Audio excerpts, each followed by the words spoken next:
Oiê, pode olhar. Eu sou Ayrton Marques e estou de volta para mais um episódio do videocast de entrevistas do Olhar Direto. E hoje, o nosso papo reto e direto é com o secretário de Educação, Alan Porto.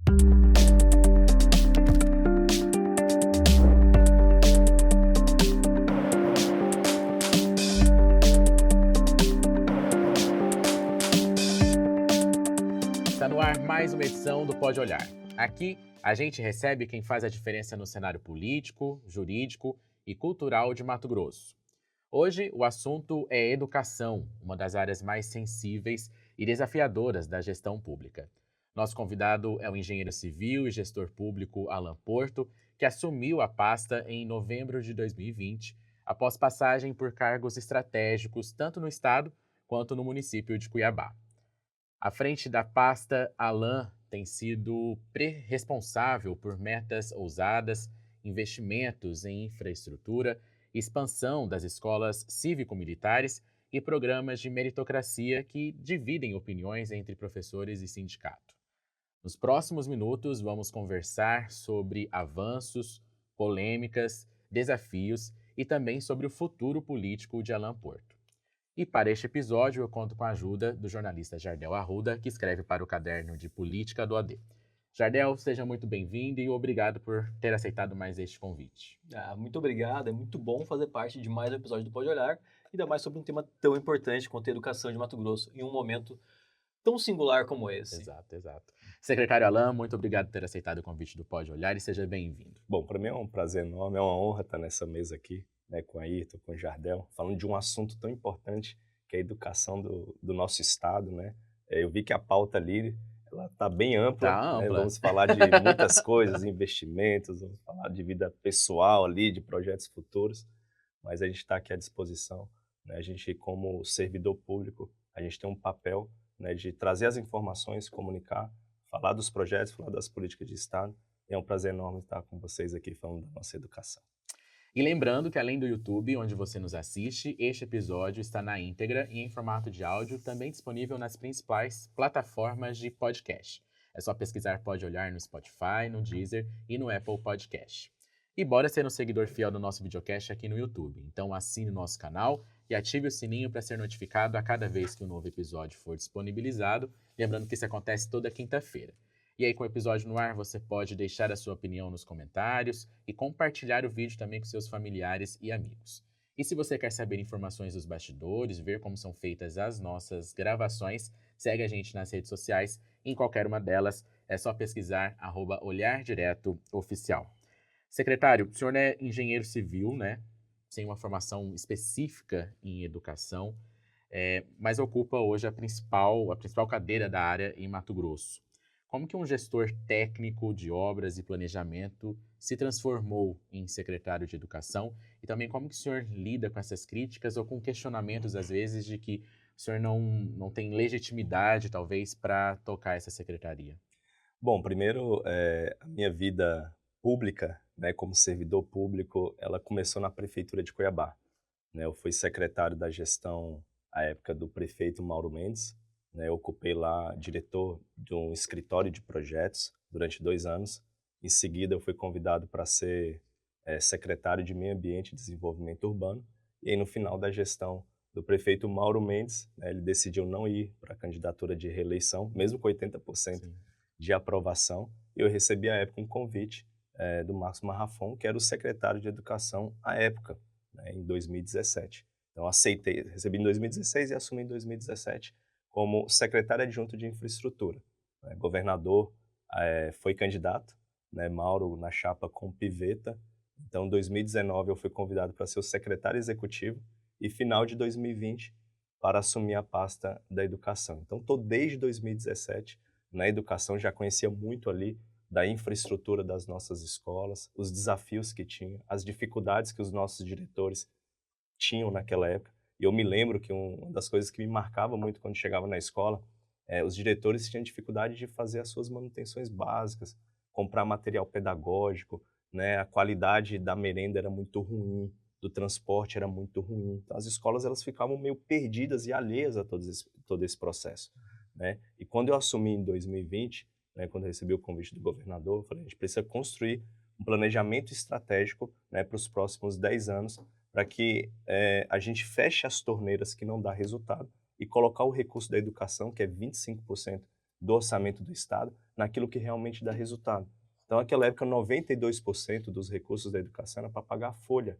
Os outros 8% era para pagar transporte escolar, era para pagar alimentação escolar, e sobrava um dinheirinho ali que ia para as escolas, que a gente chama de dinheiro direto na escola.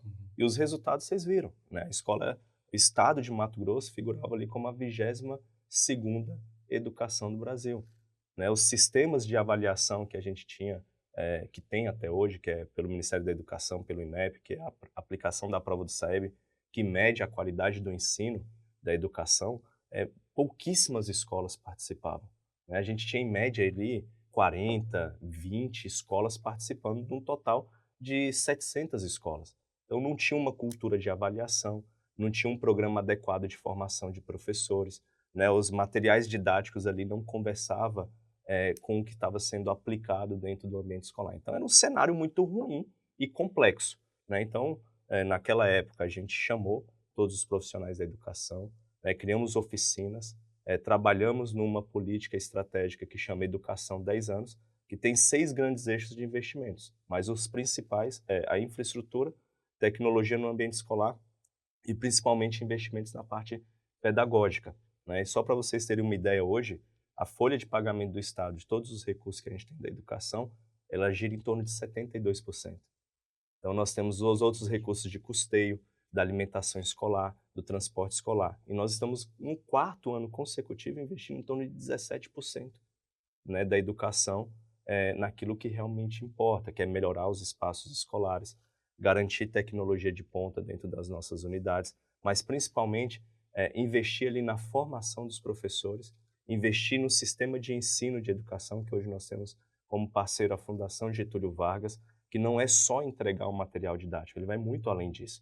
Material didático que conversa com o currículo do Estado de Mato Grosso, uma avaliação que conversa com aquilo que o estudante está aprendendo, né? E um sistema de acompanhamento e monitoramento. Então, a gente investe em currículo, avaliação, né? E o material didático e a formação do professor. Então, com isso, a gente tem conseguido garantir avanços significativos na nossa rede. Então, no último IDEB de 2023, né, o Estado saiu da 22ª posição e hoje é a 8ª melhor educação do Brasil, fruto de muito trabalho, de muita dedicação, de muito esforço dos nossos profissionais da educação. Os alunos estão aprendendo. É claro que os resultados é a médio e longo prazo, existem muitos desafios ainda na rede que a gente precisa avançar e melhorar, mas o importante é que nós estamos no caminho certo. Na avaliação do senhor, então, esses bons resultados respondem, talvez, esses questionamentos sobre o senhor não ser um professor, não ter uma formação específica em educação, ser um engenheiro civil. O que eu escutei de muitos profissionais da educação, que eles ficaram ali um pouco receosos, né? Deu friozinho na barriga. Como que o governador Mauro Mendes vai colocar um engenheiro para ser o gestor dessa pasta? Então, sempre tive desafios na minha vida, né? E tenho capacidade, sempre fiz gestão. E fazer gestão, gente, é respeitar o dinheiro público, né, com um planejamento estratégico, né? Como nós criamos essa política e a gente coloca investimentos em todas essas iniciativas, a gente monitora resultados, a gente dá condição de trabalho, a gente dá infraestrutura para os profissionais da educação. Então, capacidade de montar equipe, fazer gestão, graças a Deus, isso eu tenho. E os resultados estão aí para todo mundo ver. E hoje nós vamos nas escolas e a gente fala assim, Alan, eu te conheço, sei o trabalho que você está desempenhando, eu estou 25 anos, 30 anos na educação e achei que não ia participar desse momento de melhoria na educação. Então, eles reconhecem esse trabalho, né? Hoje eles enxergam um líder na educação que realmente está fazendo um trabalho que vem de encontro às necessidades da escola e a gente escuta aí muitas pessoas falando isso. Então, quem está dizendo é a própria escola. Então, se eles estão reconhecendo esse trabalho, é sinal que a gente está fazendo um bom trabalho. Se a gente fosse analisar dessa forma, que um secretário de educação tinha que ser professor, a gente vai analisar na saúde, a secretária de saúde tinha que ser só um médico. Não é bem assim. O que a gente precisa é realmente de gestores capazes de elaborar planejamentos estratégicos adequados, monitorar, fazer as correções de rota e aplicar bem o dinheiro público. Com certeza, né, com essas estratégias, qualquer política pública de qualquer pasta vai ter resultado. Alan, apesar de Mato Grosso ter subido todas essas posições, está hoje como a 8ª educação de acordo com o INDEB no Brasil, há setores do Sintep, por exemplo, que questionam esses resultados. Eles falam que, na verdade, são fórmulas escolhidas para conseguir um bom resultado no exame, mas que isso não impacta na melhoria real da educação, no dia a dia dessas crianças. Como que você responde a essas críticas? Bom, vamos lá. A metodologia do IDEB, que é o Índice de Desenvolvimento Educacional do Brasil, ele foi desenvolvido numa metodologia científica pelo Ministério da Educação e pelo INEP. E quais são os parâmetros que são analisados dentro desse indicador? Primeiro, proficiência de língua portuguesa e matemática, que são avaliações padronizadas que são aplicadas no Brasil inteiro, em todos os municípios. A gente avalia as terminalidades, o 5º ano dos anos iniciais, o 9º ano do Fundamental 2 e o 3º ano do ensino médio. E a composição do IDEB, ele tem a proficiência, ele tem um índice de participação, um índice de reprovação, aprovação e abandono escolar. Então, tem todas essas variáveis. Estado de Mato Grosso diminuiu a evasão e diminuiu o abandono escolar.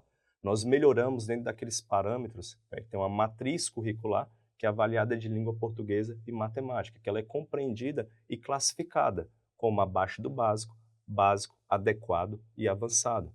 Então, é uma escala de pontos até 1.000 pontos, e o estado de Mato Grosso vem melhorando. Isso não significa dizer que a gente está no melhor dos mundos. Não, tem uns desafios ainda, a gente precisa continuar avançando. Mas em pouco tempo nós conseguimos sair de 22º para a 8ª melhor educação do Brasil. Isso é fruto de que as políticas que foram definidas por essa gestão, políticas de Estado, está surtindo efeito.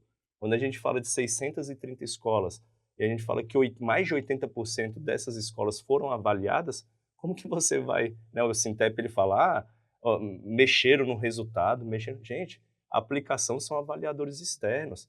Quem aplica é o próprio Ministério da Educação. Como que você vai combinar esse jogo com 600 escolas? É impossível fazer isso.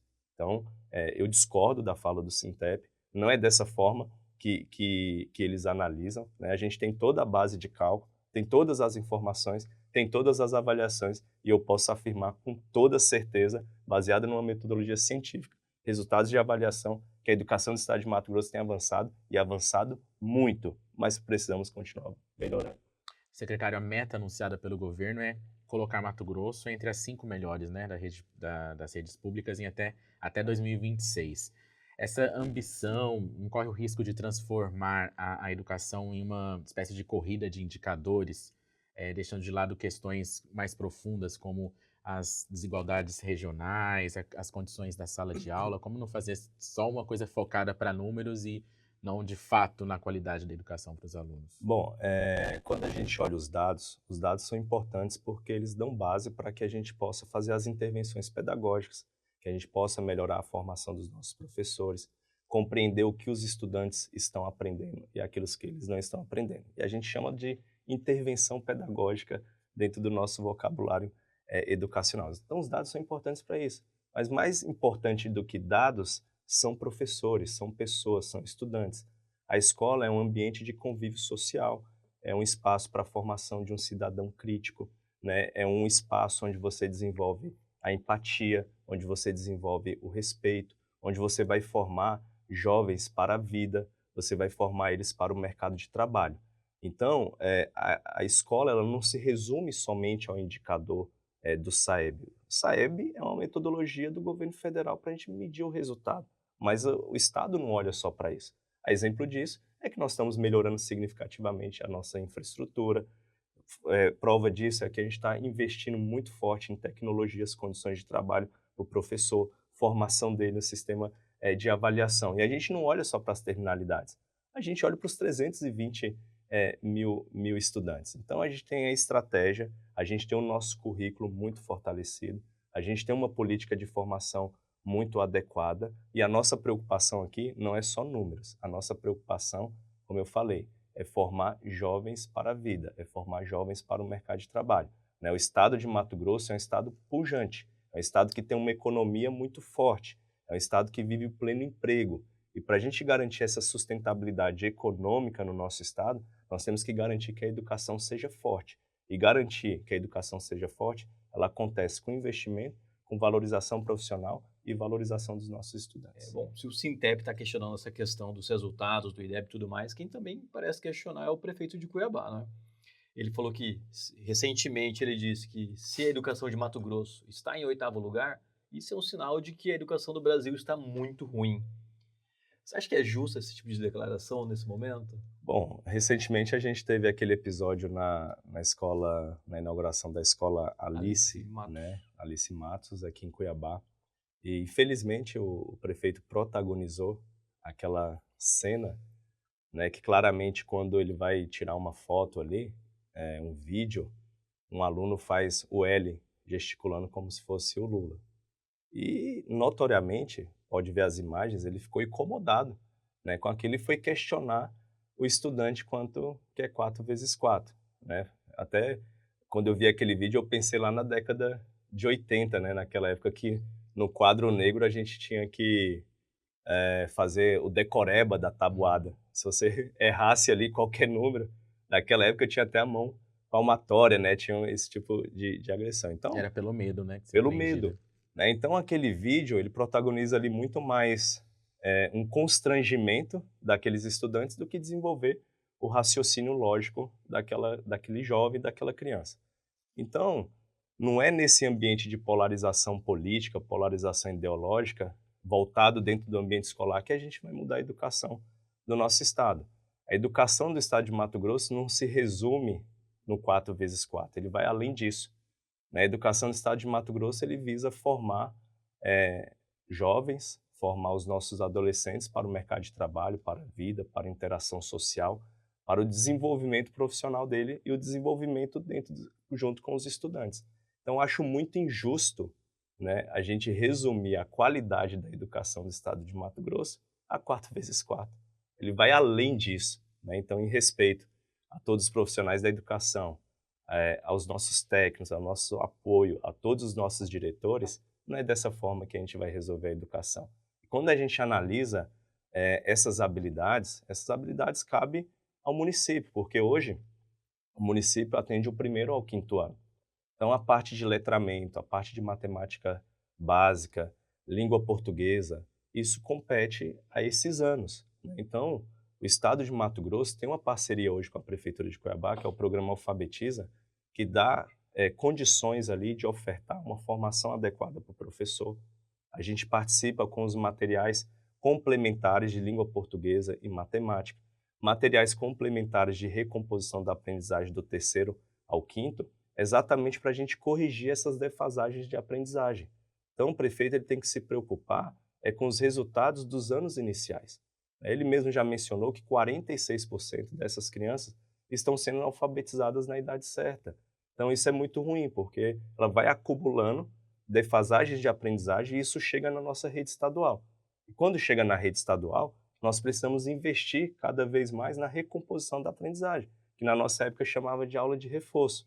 Então, a matemática básica, língua portuguesa básica, saber ler, escrever, que é essa parte de letramento, saber compreender ali um texto, né, e responder ali aquelas perguntas básicas, compreende a esses anos iniciais. Então, é muito injusto quando o prefeito resume a qualidade da educação do estado de Mato Grosso a 4 vezes 4. E também uma divisão de ideologia partidária e expor crianças e adolescentes dentro do ambiente escolar. Isso é muito ruim. Nós estamos vendo na política brasileira, né, uma divisão, uma polarização política muito forte. E às vezes lá no Congresso, a gente tem dificuldade de aprovar pautas que são relevantes para o Brasil, políticas públicas que realmente vai fazer a diferença para a população, por conta dessa trincheira ideológica. E quando a gente vê um prefeito que foi eleito para governar para todos, ele chega dentro do ambiente escolar e fomenta essa ideologia partidária, promovendo aquela divisão entre os estudantes, isso é pior ainda. Então, essa postura, infelizmente, aconteceu no ambiente escolar e a gente não concorda com ela. Eu acho que pode ser um pouco incoerente ele fazer essas críticas, mas quando ele teve problema na educação, ele foi procurar justamente uma solução na SEDUC, ele foi lá e levou o Amaury, né, Monge para a secretaria agora municipal. Bom, o Amaury foi o secretário executivo da Educação ajudou a gente bastante na elaboração dessa política de Estado, que é a Educação 10 anos. Ele compreende bem, né, as defasagens de aprendizagem dos municípios e foi apresentado para o prefeito Abílio. O prefeito decidiu contratar, né? Então está lá agora desenhando uma estratégia pedagógica, né, que foi lançada inclusive essa semana, dos próximos 100 dias, para recompor as aprendizagens, né, para melhorar a qualidade do ensino dentro de sala de aula. Então, assim, eu não acho justo nem com os profissionais da educação do município, que tem como missão garantir o letramento e garantir a matemática básica para os estudantes dos anos iniciais. Então, eu falo o seguinte: o que nós precisamos é de união, não é ideologia partidária e divisão que vai resolver o problema da educação do nosso estado e do Brasil. O que vai resolver o problema da educação é muito trabalho, é muita dedicação, é engajamento desses profissionais, é valorização dos nossos profissionais da educação, tanto da rede municipal quanto da rede estadual, que juntos a gente vai garantir uma educação de mais qualidade. Profissionais excelentes nós temos, agora a gente precisa de uma estratégia muito coerente e adequada e estratégica, e é isso que a gente está ofertando para o município de Cuiabá, para que tenha bons resultados. É com isso que a gente vai melhorar a educação. Pois é, que eu achei estranho, né? Ele critica o modelo do Estado, mas ele foi Foi lá e buscar lá, né? pegou um profissional para implantar no município o modelo do Estado. E a gente vem com essas simplificações, né?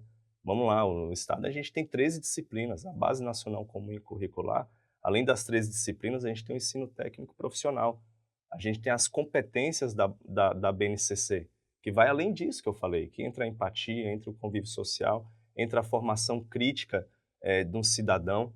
E resumir a qualidade da educação a 4x4, a nossa educação vai além do 4x4. O senhor, depois dessa situação, conversou com ele por telefone, né? Como que foi essa conversa? O que ele falou? O senhor cobrou um posicionamento dele? Como que foi? Não, eu tenho uma relação muito tranquila com o prefeito da capital. Ele me ligou, eu não consegui atender, depois eu retornei a ligação para ele. Ele falou que não era a intenção, que aquele vídeo estava desvirtuando o que ele queria dizer.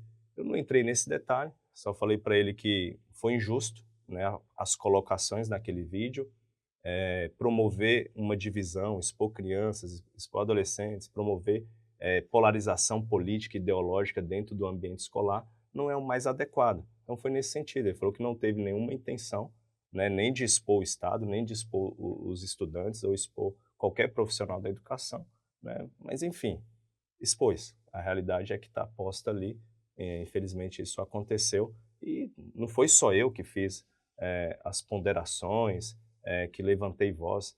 Vários profissionais da educação, pais, estudantes, né, várias pessoas manifestaram defensoria pública.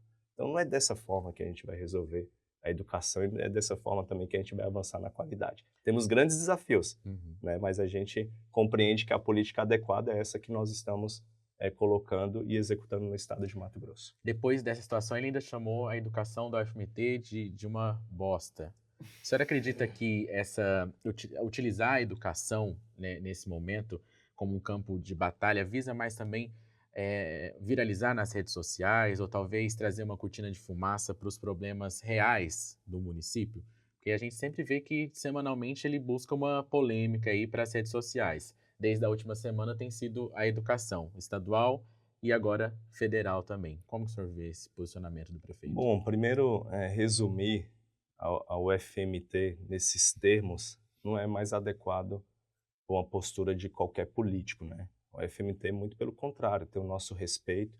A gente respeita muitos profissionais da educação dessa instituição que formou tantos cidadãos do estado de Mato Grosso. É uma instituição que é voltada para o ensino acadêmico, mestre, doutor, pesquisa, extensões. Então, eu respeito muito a Universidade Federal de Mato Grosso e, lamentavelmente, a gente teve esse comentário por parte do prefeito. Ele, né, pode ter a visão dele, ele pode ter as conclusões dele, mas eu acho que a gente não pode tratar dessa forma com esses termos. Eu acho que a gente tem que inverter. Aonde é que o município pode ajudar? Aonde é que o Estado pode ajudar? Qual que é o trabalho de articulação que nós precisamos fazer junto à União para garantir que os recursos vão para a universidade para manter e conservar o seu patrimônio, o prédio? Então, isso a gente sabe que cabe ali uma organização e investimentos por parte do governo federal. só a crítica pela crítica também não vai resolver o problema, né? E desrespeitar dessa forma acho que não é o mais adequado. Também considerar quem passou por aquela instituição, né? Quantos políticos, né? Quantos mestres, quantos doutores, quantos professores que nós tivemos nas nossas universidades passaram pela Universidade Federal. E resumir a isso, eu acho difícil, acho complicado, e a gente acaba destoando um discurso e simplificando a qualidade da educação de forma equivocada, né? Então, não concordo com esse tipo de fala, e eu quero aí externar o meu respeito a todos os profissionais da Universidade Federal de Mato Grosso.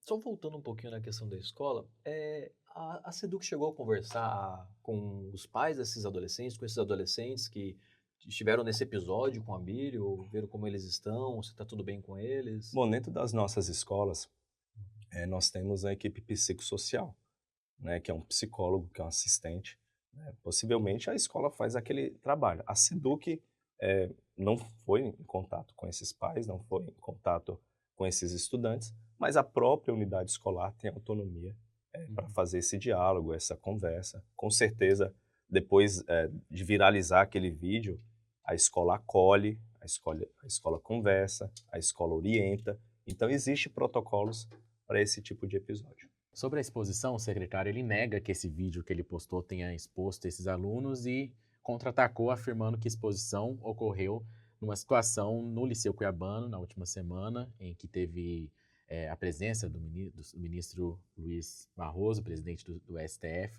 e que aí uma foto foi postada com alunos do Liceu Cuiabano e lá no fundo um desses alunos fez um símbolo que é apontado como de uma facção criminosa. Então, supostamente uma facção criminosa, um suposto símbolo.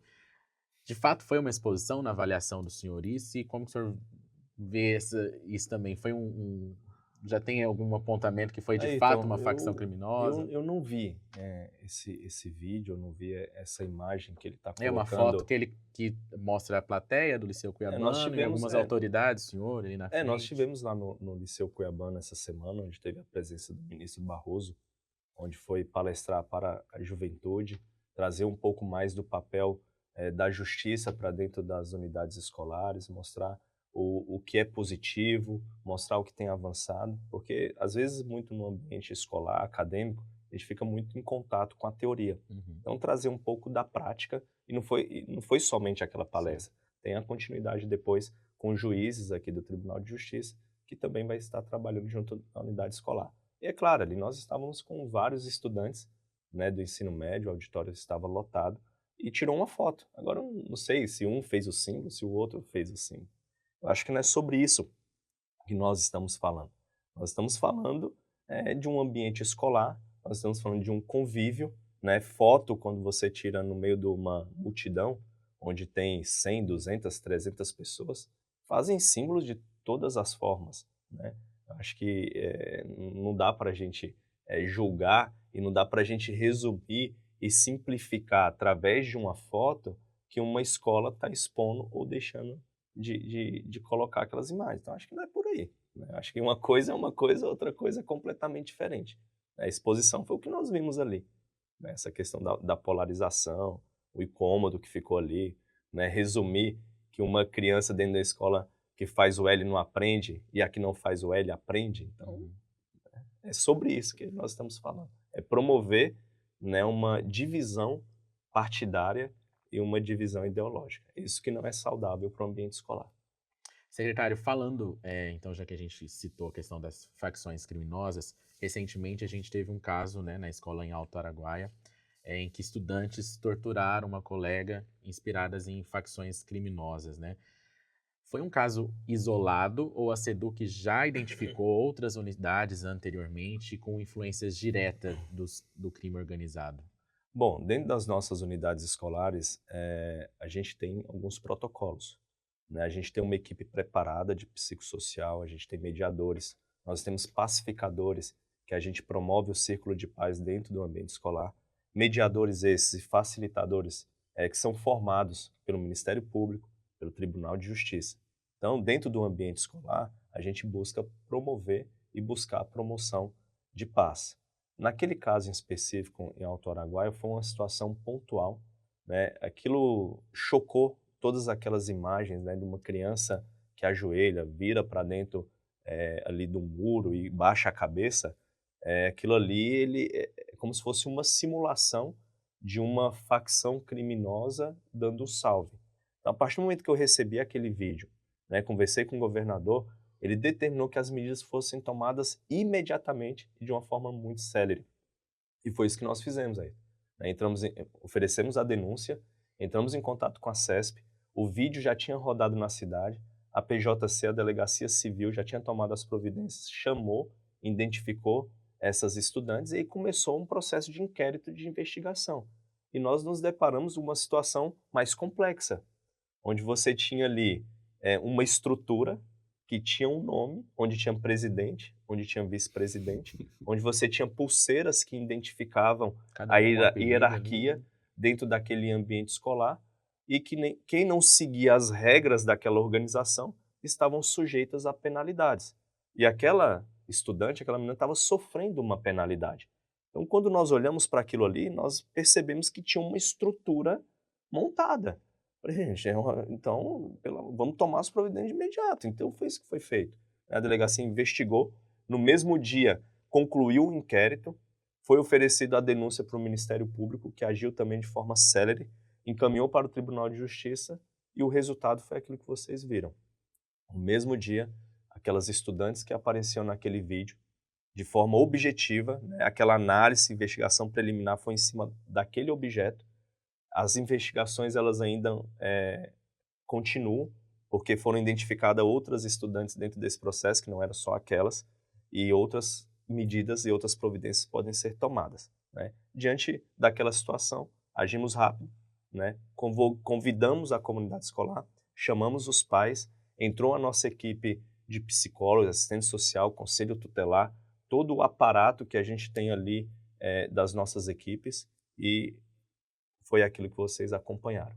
As escolas, aquela unidade escolar de Alto Araguaia, que é a Carlos Ugnei, semana passada nós estivemos lá, transformamos essa escola para cívico-militar, houve o apoio de 100% dos pais, dos estudantes e dos profissionais da educação. Então é assim que a gente deve agir, com celeridade, né, com rapidez e sendo assertivo. E hoje, aquela comunidade escolar está pacificada diante daquelas situações que nós vimos. É claro, o trabalho continua, né, o círculo de paz, o acompanhamento daquelas estudantes, né, o acompanhamento do nosso time pedagógico, o acompanhamento das famílias. E a gente, qualquer escola que tiver qualquer tipo de situação como essa, tem outras unidades que a gente tem acompanhado, que teve problemas de violência, agressão física, né? Aí tem casos que a gente já denuncia direto para a polícia age. Tem casos de transferências compulsória, né? Estudantes indisciplinados que são reincidentes ali, a gente tem transferido alguns estudantes para outras unidades. Nós não vamos permitir qualquer tipo de agressão, qualquer tipo de abuso, qualquer tipo de desrespeito ao profissional da educação. Nós estamos agindo e agindo, né, dentro da lei, mas agindo com firmeza. Secretário, como que ninguém viu isso acontecer? Como você falou, tinha toda uma organização formada, presidente, vice-presidente, pulseirinhas, tudo. Como que chegou a esse ponto sem que ninguém percebesse?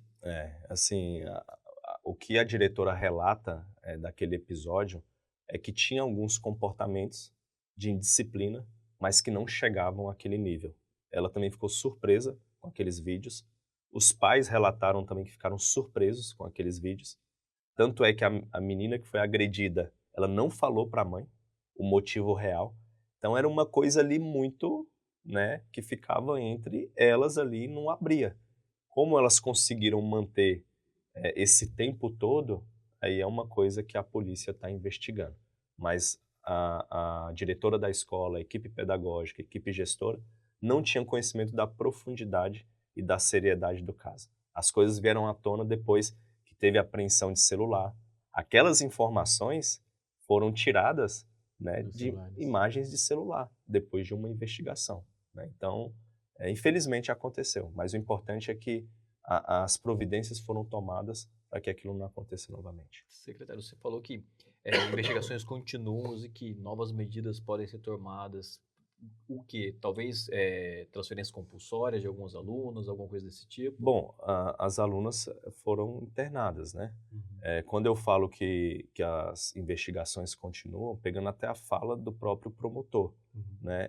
A decisão que foi tomada foi pelo fato objetivo que coletou dos vídeos. Aquelas pessoas, aquelas crianças, adolescentes, né? Adolescentes que estavam envolvidas ali. Então, a decisão foi em cima das evidências. Depois da apreensão do celular, chegaram mais informações, né? Ouviram os pais, ouviram outras pessoas. E as investigações continuam. Então, a gente deixou o trabalho para as autoridades competentes, né? Que cabe aí à Delegacia de Polícia Civil, cabe ao Ministério Público esse processo de investigação e não está afastada nenhum outro tipo de providência. Secretário, militarizar escolas é uma solução estrutural ou é apenas uma medida emergencial para acalmar a sociedade, acalmar esses pais também?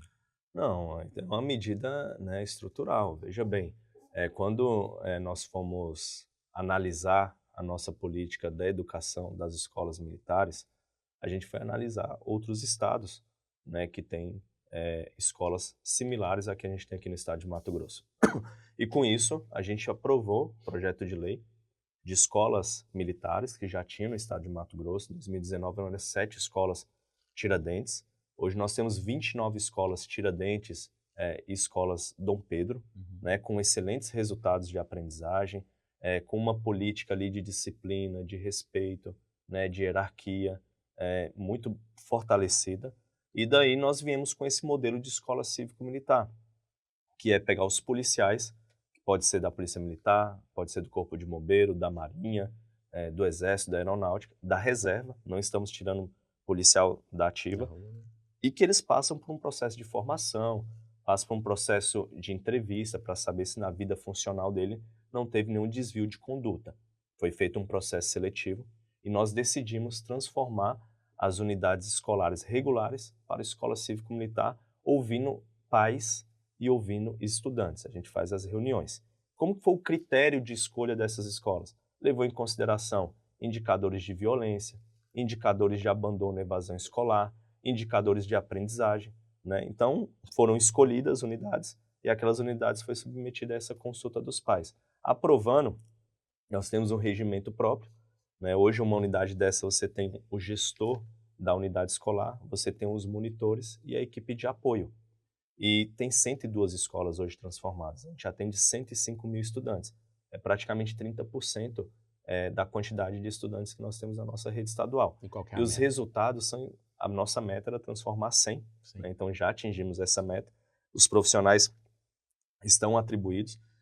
Tem escolas que já foram transformadas no período de 6 meses, tem escola que foi transformada agora, ela foi por etapas, mas a gente já começa a colher resultados. Resultados de disciplina, de valores, né, de respeito, escolas que tinham um ambiente ali que ficava um ambiente meio violento, um ambiente de bagunça. Hoje você vai numa escola dessa, você vê os estudantes muito bem organizados, né, dentro da sala de aula, dentro do pátio, os pais participando mais. Então é uma escola que dá resultado. Mas veja bem, no final das contas, quem escolhe um modelo de escola é o próprio estudante e o próprio pai. Nós temos escolas regulares, nós temos escola de tempo integral, escola vocacionada ao esporte, a línguas, nós temos escola quilombola, escola indígena, escola regular. Então, não é que você fechou somente para uma modalidade, né? Você tem diversas modalidades e cabe ao estudante, ao pai, ao responsável escolher qual é a melhor modalidade. Então, é uma escola inclusiva e que respeita a todos. Secretário, nacionalmente há quem critique que filhos da elite estudam em escolas construtivistas, né? Que é com métodos que estimulam a criatividade, como Jean Piaget, metodologia Waldorf, enquanto filhos da periferia são direcionados para essas escolas militarizadas, onde a regra é obediência. Isso não cria aí uma educação de duas castas, onde uma para formar líderes e outras para formar obedientes? Bom, isso não acontece na rede estadual de Mato Grosso. Quando você vai numa escola cívico-militar, eu acabei de ir numa agora, que é Hélio Palma, ali no bairro Planalto. Então você chega lá, existe lá uma promoção da cultura de paz, Existe um trabalho de cultura, um trabalho de artes. Eu vi lá a apresentação de um estudante do 6º ano de sax. Eu vi uma estudante, o nome dela é Evelyn, ela é autista, e ela estava tocando na flauta, cantando ali. Então, os ambientes de convivência, os ambientes de interação social, a promoção de artes, cultura, paz, ela acontece em todas as escolas, independente da modalidade, né? Então, a gente tem a nossa equipe, o nosso projeto chama Educarte, né, que é um projeto de musicalização, teatro, artes, cultura, desenvolvimento de redação, poesia, dissertações. Então, a escola tem sua autonomia, né? O que a gente está falando é de um modelo de gestão. E esse modelo de gestão é respeitar regras. Estudante que chega no segundo horário, ele não vai entrar no segundo horário para atrapalhar a sala de aula. Ele vai para dentro de uma sala, né? A gente vai dar ciência para o pai, porque às vezes o pai não está nem sabendo que aquele estudante chegou atrasado, né? Vai entender o que está acontecendo, se teve algum tipo de problema. Se o estudante tem baixa produção no seu desempenho escolar, nós vamos chamar os pais. O aluno não está aprendendo. Qual que é a importância dos pais na participação no desenvolvimento e no aprendizado do estudante? Então, a escola, ela é um ambiente aberto, onde participa pai, onde participa a comunidade escolar e onde participam os profissionais da educação. E o estudante é o centro dessa organização, ele é protagonista. Então, ele tem o seu pensamento crítico. A gente, dentro da base comum curricular, a gente desenvolve respeito, a gente desenvolve empatia, a gente desenvolve a formação cidadã. Então, tudo isso garante dentro do ambiente escolar. Não tem nenhuma ideia de promover militarização para aquele estudante, que é isso, que é aquilo. Basta ir nas nossas unidades escolares. O que a gente escuta de pais, de profissionais, de professores e de estudantes é completamente ao contrário dessas falas e dessas críticas que acontecem por pessoas que não conhecem a educação e por pessoas que não conhecem a rede estadual de Mato Grosso. Muito pelo contrário, é um processo de inclusão, é um processo de valorização do profissional, é um processo de colocar o estudante como centro, como protagonista dentro ali, né, das suas críticas, dentro do seu aprendizado e respeitando ele. Tanto é que nós temos nas nossas escolas, todas elas, Grêmio Estudantil, e eles têm uma participação muito forte e é a ponte ali do estudante junto à equipe escolar, junto à equipe gestora. Secretário, não é uma crítica à escola cívico-militar que eu vou perguntar agora, mas na verdade é qual a dificuldade de implantar esses mesmos sistemas de regras, como proibir de entrar na sala de aula no segundo horário, dar ciência ao pai, fomentar a participação da família na escola, numa escola puramente civil? Bom, nós temos excelentes escolas regulares que têm essas mesmas práticas. Chega na escola, tem acolhida, os estudantes são recebidos na quadra pelo seu professor, tem um momento cívico ali, que é você cantar o hino nacional. Então, isso vai de gestão escolar. O que a gente tem feito é trabalhar na formação desses profissionais. Lembrando que esses profissionais são professores, eles foram formados para dar dentro de sala de aula. Quando ele passa por um processo seletivo, ele passa a ser diretor, coordenador, secretário, a gente desenvolve ele. E desenvolver ele é desenvolver um líder, é desenvolver um gestor, que ele vai ficar preocupado ali com a parte administrativa e a parte pedagógica, mas ele vai lidar com recursos, ele vai lidar com a acolhida, ele vai lidar com aquele bairro, com a comunidade, com os pais. Então, ele tem que ter uma preparação. E a gente tem trabalhado muito forte para desenvolver esses profissionais. E é claro, dentro do ambiente escolar, você tem preparação de uma disciplina, você tem uma preparação para a valorização daquele ambiente, para a conservação. E muitas vezes, a equipe gestora consegue contornar, consegue colocar em prática todo o regimento interno. Outras não. Então, é diferente, né? Quando você entra com a parte ali do cívico-militar, você tem profissionais que estão ali focados somente nisso, para garantir esses valores, garantir essa conservação do patrimônio, diminuir violência e diminuir a evasão escolar. Então, vocês têm profissionais dedicados para fazer isso. Um diretor tem que cuidar da parte administrativa, ele tem que cuidar da alimentação. Se faltou um professor, trabalhar na substituição, o coordenador vai para dentro da sala de aula. Então, ele é multitarefas. Então divide a E responsabilidade. divide várias responsabilidades. Quando você tem uma equipe de uma escola cívico-militar, tem profissionais ali que estão somente para fazer o regimento interno da escola funcionar. E aí acompanha, é duro, né? Na hora dos intervalos, controla, é um ambiente que está sendo visualizado, está sendo acompanhado. Se o estudante chega fora do horário, ele vai receber uma notificação, ele vai chamar os pais, ele não vai atrapalhar a sala de aula. Então, existe um respeito por parte dos estudantes, né, um respeito por parte da comunidade escolar também. Secretário, nos últimos anos a gente vê que cada vez mais a escola tem sido transformada em palco de disputas políticas, né? A gente viu isso em Cuiabá, especialmente pela extrema-direita, que pressiona para moldar o currículo em áreas como história, cidadania e estudos de gênero, defendendo aí uma visão mais conservadora da sociedade, né? Como que o senhor lida, né, enquanto chefe da SEDUC, como gestor da educação de Mato Grosso, com esse tipo de pressão ideológica nas escolas? Bom, primeiro que a gente tem que respeitar todos. A gente tem que compreender essas guerras de gênero, né? A escola ela é inclusiva, a escola ela está para acolher, ela está para respeitar e ela está para respeitar suas individualidades, né? Então, o ambiente escolar é um ambiente de acolhimento. Ninguém é diferente de ninguém. Eu falo para os nossos estudantes, vocês podem ser o que vocês quiserem. E a forma que a gente consegue fazer isso, é um processo, é através da educação.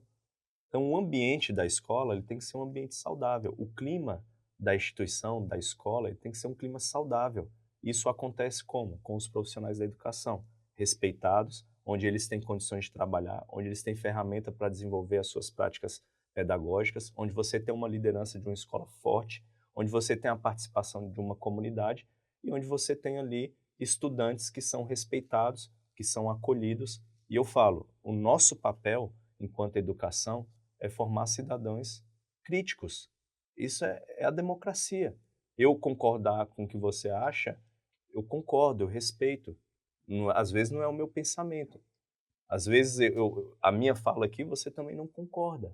Mas isso é respeitar, isso é a democracia. E junto de todas essas discussões, nós vamos tirar aquilo que realmente importa, né? Então, quando a gente fala da educação, a gente quer formar cidadãos que estejam preparados para o mercado de trabalho, para a sua vida, para o seu desenvolvimento. Lá na frente, todos vão assumir responsabilidade de constituir uma família, né? Para constituir uma família, você precisa de ter um bom trabalho. Mas isso só é possível através da educação. Uma E a base, né? educação que transforma essa base. Então, a gente tem que respeitar todos, independente da sua opinião, independente do seu gênero. A escola está lá para acolher todo mundo. Ainda seguindo nessa linha, tem a questão do Escola Sem Partido, que foi considerado inconstitucional pelo STF, mas até hoje tem lideranças políticas que ficam falando que as escolas públicas servem como local de doutrinação ideológica. Inclusive, de vez em quando surge uma crítica ou outra aqui em Mato Grosso, mas a gente vê que isso está impregnado no imaginário popular, nos comentários, quando a gente faz qualquer publicação sobre educação, tem muita gente falando que as escolas são local de doutrinação política. Isso acontece nas escolas de Mato Grosso? Tem espaço para isso? Não, a escola de Mato Grosso não tem espaço para divisão política, não tem espaço para ideologia partidária. O Estado de Mato Grosso tem um currículo baseado na Base Nacional Comum Curricular, né? A escola de Mato Grosso é uma escola inclusiva, né, que respeita a sua cultura, respeita as suas artes, respeita a formação crítica de cada estudante que ali está, respeita os profissionais da educação. Se alguma coisa sai fora disso, existem os nossos mecanismos de acompanhamento, monitoramento. Eu falo que a escola tem que respeitar a todos, né? Eu sempre falo, escola sem partido, não é o partido A, não é o partido C, que vai resolver o problema da educação. O que vai resolver o problema da educação é trabalho forte em cima de um currículo adequado, em cima de um processo de formação adequado para os professores e respeitar os estudantes, respeitar as famílias e respeitar aquele contexto em qual ele está inserido. É isso que a gente vai mudar. Acho que essas críticas são mais uma narrativa política do que uma fundamentação pedagógica, então... Essas narrativas, vira e mexe, a gente está vendo algumas narrativas de algumas pessoas que defendem. Eu defendo aquilo que dá certo, aquilo que tem evidência científica, né? O nosso plano que nós trabalhamos no estado de Mato Grosso, que é a Educação 10 anos, ele escutou todos. Nós vemos 1.200 entrevistas entre estudantes, professores, políticos, técnicos, especialistas da educação, e a gente trouxe aquilo que, de fato, vai fazer a diferença na vida dessas crianças, desses adolescentes, e, de fato, aquilo que vai transformar. A educação, a gente sempre fala, é para garantir o futuro, é para transformar vidas, mas ficar só no discurso não vai resolver. O que vai resolver é a gente colocar em prática todas essas iniciativas, todas essas ações e garantir investimento. E é isso que a gestão do governador Mauro Mendes tem feito e do Otaviano Pivetta. É garantir investimento naquilo que vai dar resultado, né? Então, a escola é inclusiva e respeita a todos. Secretário, Paulo Freire é considerado o patrono da educação no Brasil, né? Mas aí nos últimos anos virou alvo da extrema-direita e é considerado aí, acusado de ser responsável pelo fracasso do sistema educacional. Na avaliação do senhor, o senhor considera Paulo Freire culpado pelas mazelas que a gente ainda tem na educação no país? Ou o seu legado ainda é válido ainda para o século XXI? Não considero que foi um fracasso. Acho que a gente tem que analisar os contextos e as épocas que a educação vivencia, né? Quando a gente analisa a educação lá na década de 80, nós tínhamos um problema muito grande de acesso às nossas escolas.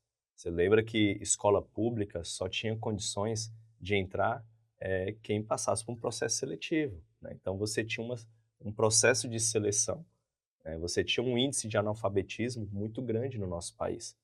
E para você estudar ali, se você não tivesse condições de passar no processo seletivo, você tinha que pagar uma matrícula particular. Então, Paulo Freire é um pensador. A gente tem muitas coisas boas que a gente pode extrair das conclusões e a gente tem que respeitar todos os ambientes, né? Como muita gente liga a uma ideologia de esquerda, né? Eu sempre falo que tanto a esquerda quanto a direita, ela tem boas pessoas. Tem pessoas ali que pensam numa educação que realmente transforma, que seja uma educação emancipadora. E a gente tem que extrair daquilo que é importante, né? A gente não pode promover o lado A, o lado B. Não é essa a ideia da educação. Então, acho que todo mundo dentro desse cenário contribui, mas a gente tem que olhar os cenários que a educação vive hoje. Hoje, o estudante do século XXI é um estudante muito mais ligado às ferramentas tecnológicas, né? O Estado de Mato Grosso tem trabalhado muito forte nisso, para desenvolver os professores, para desenvolver os nossos estudantes. A inteligência artificial é algo que a gente já consome no nosso dia a dia, né, através das plataformas, através dos aplicativos. Então, como trabalhar os nossos estudantes para o século XXI? Quando a gente olha para os países mais desenvolvidos, os países da OCDE, os países asiáticos, você já vê que existe uma preocupação com a neurociência, já existe uma preocupação com a neuropedagogia, já existe uma preocupação na formação inicial dos nossos professores, de como que nós vamos se inserir nessa tecnologia que foi mudando muito rápido. A gente tinha essas mudanças geracionais a cada 10 anos, hoje são a cada 3 anos, né? E como que nós vamos inserir os nossos estudantes nesse movimento tecnológico? As profissões daqui a 5 anos, elas vão mudar. Como que a gente vai formar esses profissionais? Então, a gente, dentro do nosso currículo, a gente já tem inserido, inclusive, o eixo da computação.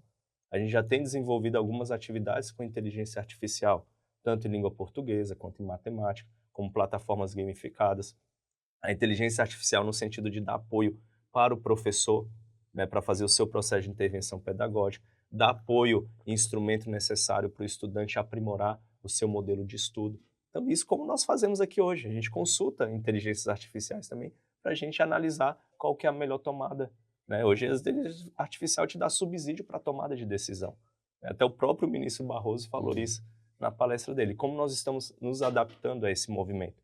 Então, a gente tem que analisar a educação e também trazer a ordem cronológica e o período que ela vivencia, né? Então, acho que nesse meio, todos são válidos, né? É um desafio hoje para o governo do estado pensar justamente essa questão tecnológica para os alunos da rede estadual, para que eles não saiam despreparados para esse mundo e sofram justamente essa diferença de quem vem de uma escola privada e tem acesso a isso. Nós avançamos muito nesse quesito, né?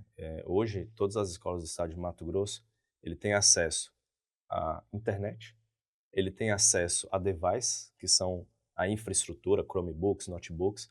Os nossos professores, vocês se lembram lá, pós-pandemia, nós mandamos um recurso para a conta dos professores para que eles pudessem comprar notebook. Então, os professores dentro de sala de aula têm acesso a um instrumento. E não só isso, porque também não adianta a gente ter o computador, a gente ter a internet, ter as plataformas e não saber operar. Nós fizemos um trabalho de formação do professor para transformar ele num cidadão digital. Fizemos uma avaliação para medir quais são as habilidades digitais desse professor. E foi uma classificação de 1 a 5, a gente já esperava o resultado. Variou ali entre 1 e 2. Nós estamos já no terceiro ano, trabalhando na formação do professor. Como lidar com esses aplicativos, como lidar com as plataformas nossas de acompanhamento, monitoramento, como lidar com as avaliações digitais, como fazer a correção, como extrair um material e uma prática pedagógica, didática dentro de sala de aula utilizando esses instrumentos. Hoje, em todas as salas de aula, nós temos as TVs. Essas TVs, ela dá condição, né, de você ter uma aula de biologia diferente, né, ter uma aula de filosofia, sociologia diferente. Ela permite essa tecnologia ter um ambiente de mais interatividade. Então você coloca o estudante daquela forma melhor de ele aprender, de um jeito diferente. Todo estudante hoje gosta de acessar uma tela, fazer pesquisas, né, olhar para uma tela com um ambiente que gera uma interação melhor. Nunca vão saber como é pesquisar no Barça. Cara, esses dias eu entrei numa biblioteca e vi a Barça lá.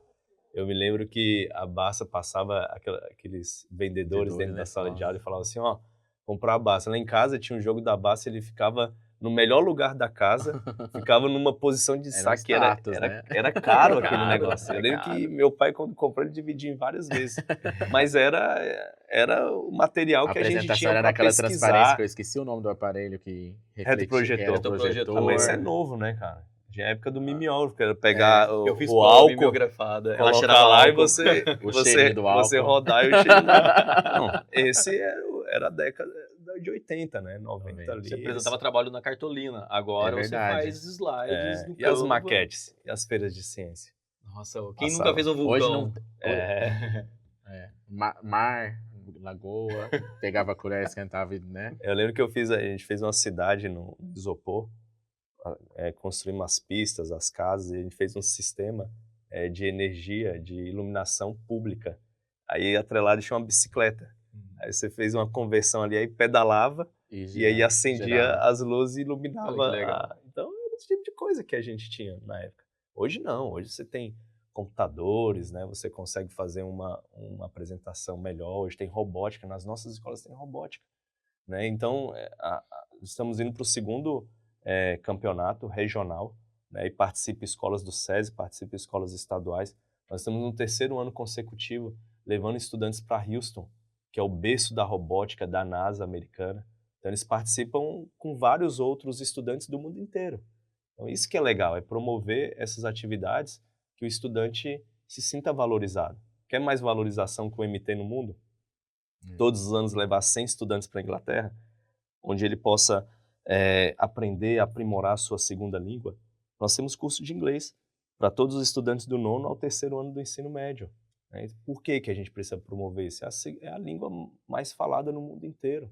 A maioria dos nossos negócios, no mercado do agronegócio, das commodities, são negociadas no mercado externo.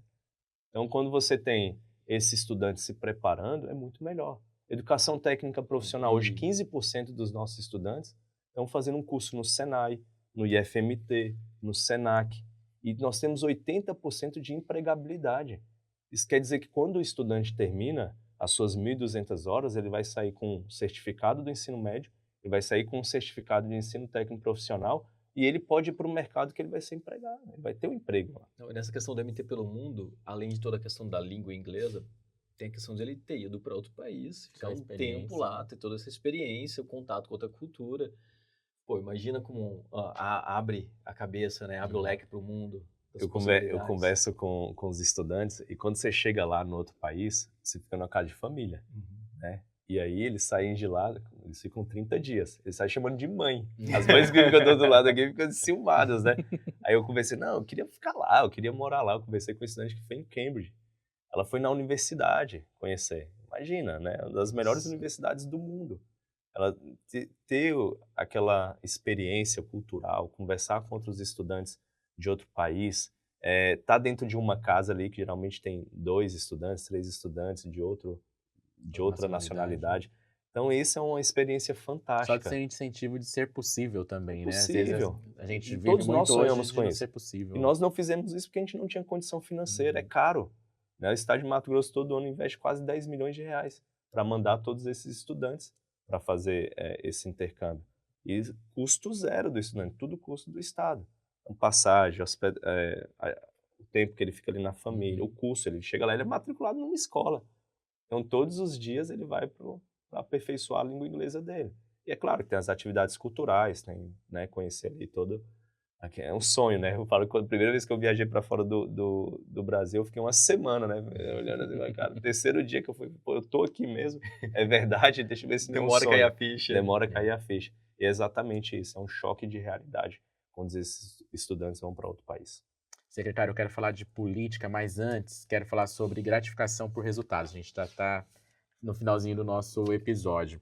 Esse modelo de gratificação hoje vai permitir aí que professores cheguem a receber até 17º salário, Sim. né?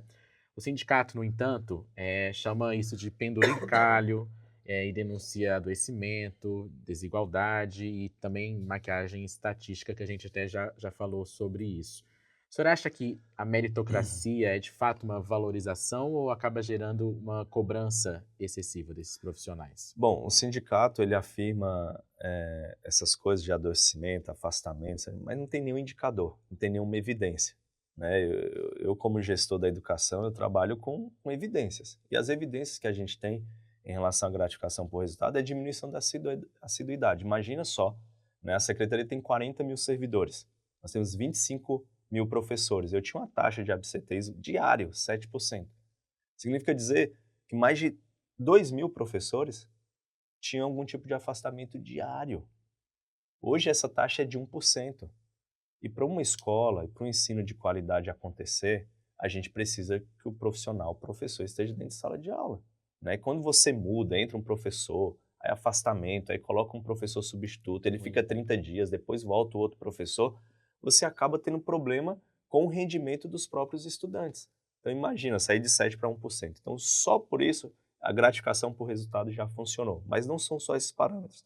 Além disso, nós temos a aprendizagem, a meta por escola de aprendizagem dos estudantes. A gente tem formação continuada. O professor precisa fazer 184 horas de formação, isso é importante para ele, isso conta ponto. E temos também a taxa de abandono escolar, né? Diminuindo significativamente a evasão escolar do ensino médio, que batia na casa de 11%, hoje bate na casa de 3%. Então, esses resultados, eles só veio de encontro aos bons indicadores que a gente tem, sair da 22ª para ir para a 8ª melhor educação. E esse valor de 14º e 15º é para todos os profissionais, professor, técnico, apoio, coordenadores, pessoal da merenda. Olha o quanto a nossa merenda melhorou. Pode ir em qualquer escola hoje, perguntar para qualquer estudante, o que você mais gosta? Ah, eu gosto da merenda, eu gosto da quadra. Né? A nossa escola tem lasanha, a nossa escola tem feijoada, tem peixe, é um cardápio nutritivo. Eu sou da época que era só algumas séries que podiam Não, na lanchar. nossa época funcionava o seguinte, você tinha aquele copinho azul, e era aquele kisuko, era aquela bolachinha, a gente tinha que ir lá na cozinha levar e merendar dentro da sala de aula. A goiabada era boa. Não, a gente era assim, né? A gente ia jogar bola, não tinha quadra coberta, você tinha lá o piso cimentado, ia pra dentro rachado, ia pra dentro da sala de aula, ar-condicionado, esquece. Então, era essa a nossa realidade. Hoje a escola é completamente diferente. Você vai lá para as escolas novas que a gente está entregando, 6, são escolas aí melhores ou igual a muita escola particular que a gente tem aqui na cidade, aqui na capital. Escolas estruturadas, com tecnologia, com piscina, com quadra, com laboratório, de profissão 4.0, robótica, laboratório. Então essa é a realidade, é essa pegada que a gente tem colocado nessas escolas. E isso não acontece com uma ou duas. Você pode em qualquer escola hoje, indígena do campo, você vai ver lá todo o aparato tecnológico que ela tem. Vai ver todas as políticas funcionando, o material didático que chega para todos os estudantes, uniforme, kit escolar, tudo para todos os estudantes. Isso é pensar de forma equânime, né? De forma para todos. Né? Então é esse trabalho que a gente tem realizado. E infelizmente essas críticas, gratificação por resultado, isso e aquilo. Gente, conversa com o professor. O professor tá trabalhando e falou assim, ó, final do ano eu quero minha gratificação. Final do ano eu vou conseguir a minha meta. Nós não somos movidos a isso. Né? Em todo lugar que a gente vai, a gente não é avaliado. Acho que o Olhar Direto pode estabelecer adotar também, né, talvez. Sim, em todo lugar nós somos avaliados pelo nosso desempenho, é natural. Né? Você pega um atleta ali, ele está trabalhando para ter bons resultados, e com isso traz uma melhoria significativa para a vida dele enquanto esportista. Quando a gente traz isso para o público, isso traz uma satisfação para o professor, porque quanto mais ele trabalhar na formação dele, dar uma aula de qualidade, quem vai aprender é o aluno. E o resultado da avaliação, um bom resultado do IDEB, significa dizer que o estudante aprendeu e a gente conseguiu colocar em prática o papel da educação, que é melhorar esses resultados. Então a gente não está falando de números, a gente não está falando de indicador, nós estamos falando de qualidade de aprendizagem. E, é claro, gratificar aqueles profissionais que atingiram seus resultados. Então o profissional ele tem a chance de ter um 14º e um 15º, que chega a ser mais de R$10.000, né? E agora, né, o governador lançou para os professores de língua portuguesa, matemáticos, coordenadores, a oportunidade de ter um 16º e um 17º salário. Nós vamos ter prova do SAEB agora, final de outubro. Então, é uma forma também de a gente incentivar esses profissionais, né? Então, acho que faz todo sentido. A rede se adaptou a esse processo, que é o jogo do ganha-ganha, e a gente vê hoje os profissionais felizes com essa metodologia e é uma forma de valorizar esses profissionais. Ótimo, vamos falar Vamos de para política? 26? Vamos, Deixa com né? você, Não, então, Jardel, pra encerrou, puxar. né? Não. Não Calma, tem umas adianta duas falar que não perguntinhas. pensa em política. A gente sabe que o momento agora é de trabalhar. A gente sabe de tudo isso, que o foco é no trabalho. Porém, também sabemos que tem eleição ano que vem, que todo mundo começa a conversar. Nos bastidores, seu nome é dado como certo como candidato a deputado estadual. Já está discutindo o partido, republicanos é realmente o caminho? Bom, vamos lá. O meu foco é secretário de Educação. Acho que a gente antecipar qualquer projeto político, a política vai acontecer em 2026. Eu estou focado aqui no SAEB, que vai acontecer em outubro. Eu estou focado na competição de robótica. Eu estou focado aqui no nosso regime de colaboração, na alfabetização e resultados educacionais. E eu sempre falo que qualquer cidadão que coloca o seu nome à disposição da política, ele tem como uma consequência alguma coisa que ele fez. Ou ele é um presidente de bairro, ou ele é uma liderança, ou ele tem bons resultados, ou ele é um servidor público que entregou muito. Então, qualquer cidadão está apto, né, seja de maior, esteja em dia com a justiça eleitoral, ele pode colocar o nome dele à disposição. Eu não descarto essa possibilidade. Logicamente que essa discussão ela vai se avançar no ano de 2026. Lembro que na última eleição, meu nome já foi ventilado, eu falava, não sou candidato, eu sou candidato a continuar como secretário de Educação para a gente entregar. E nós entregamos muitas coisas, né? Hoje, das 626 escolas, a gente tem mais de 300 que estão passando por melhorias na sua infraestrutura. Você sente que já tem um legado para poder A gente tem encarar. entregas. Não, nós temos entregas, né? Nós temos entregas. É claro que esse projeto ele não pode ser pensado de forma individual, ele tem que ser pensado de forma coletiva. Hoje, eu represento a educação no Estado. Então, tem que conversar com as pessoas se isso faz sentido, se não faz sentido. E no momento certo, a gente toma a decisão. Não está afastado essa possibilidade, mas a política deixa para discutir no ano da política, no cronograma adequado. Senão a gente perde o foco. E o meu foco é continuar sendo um bom secretário, continuar entregando e continuar avançando nos índices, nas qualidades do ensino do nosso estado e dando todo o apoio para os municípios. Bom, hoje você é Você é filiado da União, à né? União Brasil. Sim, hoje eu sou filiado à União Brasil, partido Mas já do teve convites para ir governador. para Republicanos, não teve?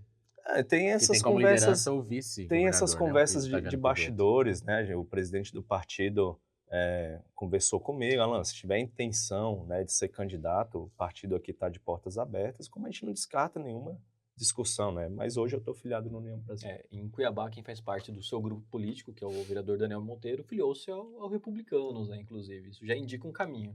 Sim, o Daniel é um servidor que trabalhou com a gente 3 anos, né? Ele tinha como sonho aí colocar o nome dele à disposição para vereador, né? Nós ajudamos, né? Construímos todo esse projeto, deu certo. Hoje é um vereador da capital que tem dado aí um grande exemplo de um bom político.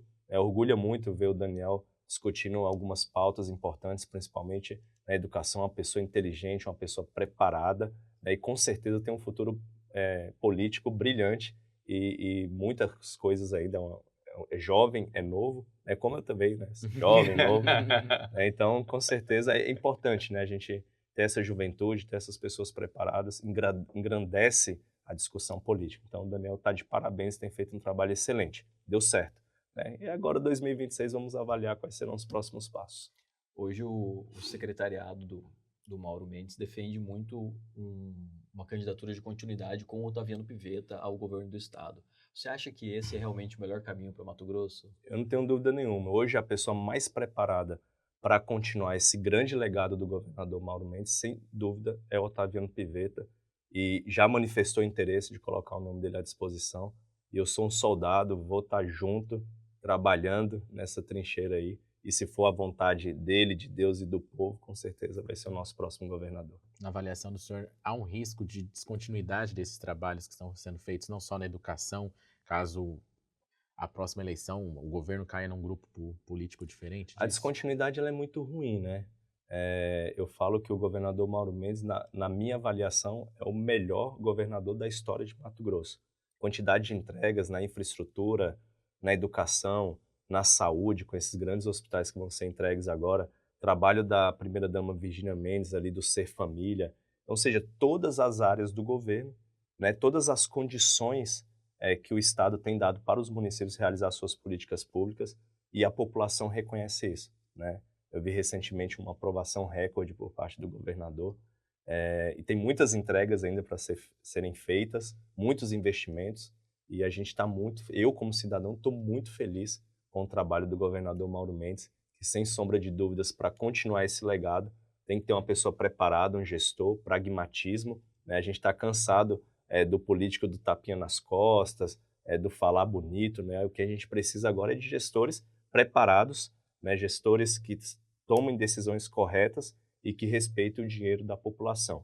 E o Otaviano reúne todos esses critérios. Por isso, na minha avaliação pessoal, é a pessoa mais preparada para continuar esse grande legado do nosso governador Mauro Mendes. Ótimo. A gente já até estourou o nosso tempo. Um bocado. Né? Rapaz, Mas acho que a gente falou de tudo, de foi. gestão, política, enfim. Passou rápido, polêmicas, Secretário, muito obrigado por ter estado aqui no Pode Olhar, conversado com os nossos espectadores. Tenho certeza que terá outra oportunidade, são muitos assuntos, né? Ainda tem um tempo ainda até o final da gestão, pode ser abril ou dezembro, né? Depende do futuro político. Depende de muita coisa, calendário eleitoral. Exato, mas enfim, a gente está sempre à disposição, foi um prazer tê-lo aqui.